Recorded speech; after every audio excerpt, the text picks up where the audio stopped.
Hi, my name is Tricia Franklin, and I thank you for this wonderful opportunity. When I attended the Writer's Workshop back in January, the book I was working on was a powerful story of love and forgiveness, which I learned from my yellow lab Jonah.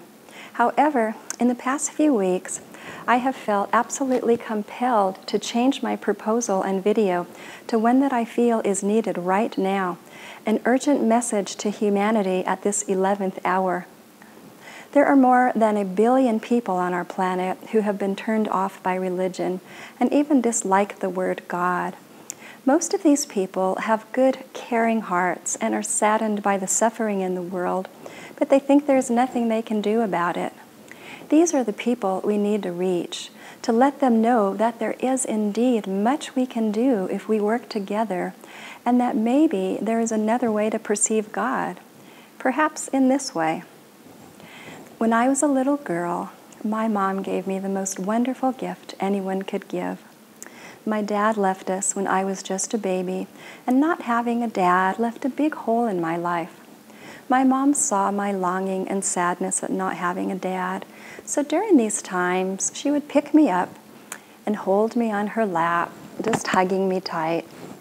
Then she would look straight into my eyes and would say to me, "You know how much I love you, Tricia? Well, God in heaven is your real Father, and He loves you 1,000 times more than I do." Wow, I would think, and I would just be in awe that anyone could love me that much. After that, I would go to the park each day after school for my daily visits with God, my real Father. I would sit on the swings, head tilted back, looking up at the clouds and sky, just talking to God and telling Him how much I loved Him. I would always end our conversations the same way, telling Him, "Someday, when I am a grown-up, I'm going to do something for you, something really big." As I grew up, I loved telling people about my Father God and how amazing He was. People would always say, "Wow, I never heard it explained that way before." If they would have explained it that way at my church, I would have had a very different experience of God. So now, during these past months, I realize what my big gift to God is, and that is to be a reporter or educator of sorts, and share with the world insights and teachings that I have learned on my spiritual journey, which can help humanity at this critical hour. And also to tell people just how much God really does love us. Being raised with metaphysical teachings, I have been blessed to find that if we love God and put Him first in our lives, He reveals more to us and leads us to higher teachings, ones that can be used to be of service to humanity. I've been studying about 2012 for many years now and have read dozens of books on this topic. There is so much confusing information out there, from doom and gloom, end of the world scenarios, all the way to the other end of the spectrum, where humanity ascends blissfully into the 5th dimension.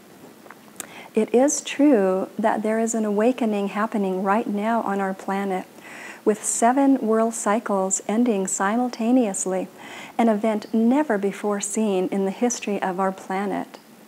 But things are unfolding much more quickly than expected, and there is a very real chance of major Earth changes coming to our planet soon, and people need to be warned.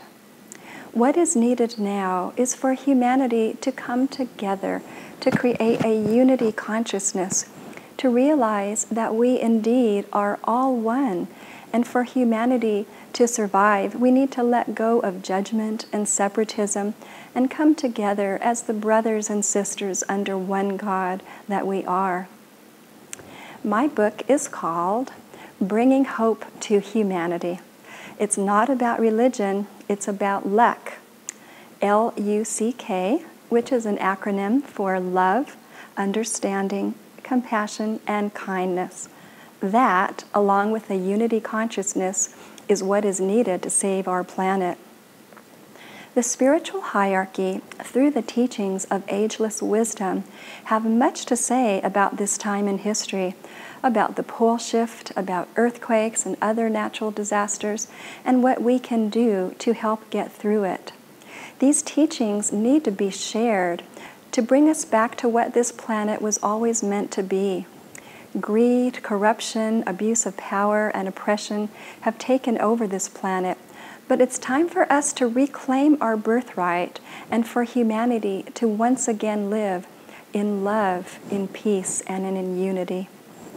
In my book, I give tangible ways that we can all work together to create unity consciousness and add to the light of the world, starting with ways people can create well-being and joy in their own lives, which raises the vibration of the planet. The spiritual hierarchy wants to assist us at this time, and they have given us many resources and healing modalities, but we need to get this information out there. We are on the right path, with millions of people starting to wake up, sensing a change coming upon this planet. Even countries are doing so, with Bolivia being the first country to pass the law of Mother Earth, establishing new rights for nature and wildlife. However, we need to continue this momentum and do so much more. I believe my book will be a powerful resource to help people navigate through this extraordinary time in history, while also assisting them to reach higher levels of social and spiritual consciousness. I would be very grateful to you, Hay House, for your assistance to help get this message out at this critical time and potentially save millions of people. And I do have a plan to do just that with a little luck, L.U.C.K. Thank you.